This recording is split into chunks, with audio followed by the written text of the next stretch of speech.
Folks, we are into a 24/7 news cycle that is now all Charlottesville all the time and all about what President Donald Trump says or refuses to say about it. I've been intentionally laying off this story mainly because I don't believe it, not the way it's being reported anyway.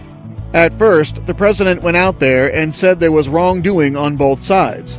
The media just did their job and reported the president's comments, right? No, of course not. Your liberal media didn't like Trump's comments, so we tried again. He spoke out against racism and white supremacy, but it still wasn't good enough. What your liberal media wants to do is make the president somehow responsible for it all. They're pitting right against left and trying to criminalize the right while they vindicate the left. But the president says both sides were wrong, and that's the truth. Both leftist groups in Charlottesville, Virginia were wrong. There was no right-wing group there.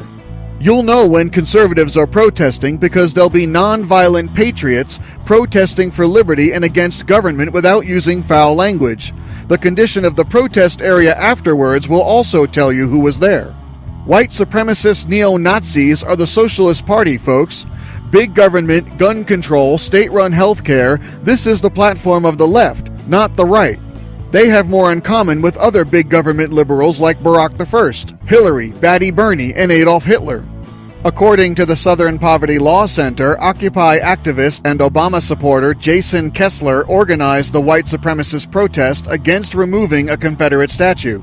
They had a permit to be there and the backing of the ACLU.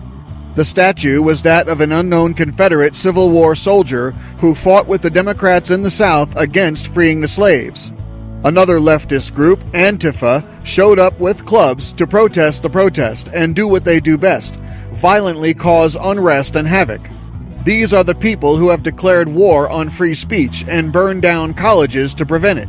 The only Republican who has anything to do with this statue is Abraham Lincoln, who went to war to free the slaves and was murdered by a leftist activist for his trouble. Other than that, none of this has anything to do with President Donald Trump, the Republican Party, or conservatives, but somehow the left has made this all about Trump and his supporters. They're doing this to perpetuate the ludicrous idea that anyone who disagrees with a liberal or a liberal policy is racist. The truth is, history happened, and no amount of removing symbols of history from sight will change it. When we don't understand history, we're doomed to repeat it.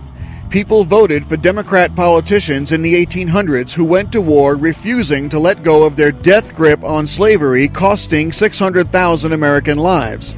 People voted for segregationist Democrats in the 60s who were against the civil rights movement, and Democrats like Robert Byrd, a high-ranking member of the Ku Klux Klan, which historically were the enforcers of the Democrat Party.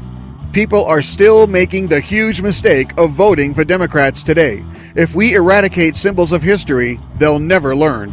Thank you for listening. Don't forget to subscribe and donate at theraywarnershow.com.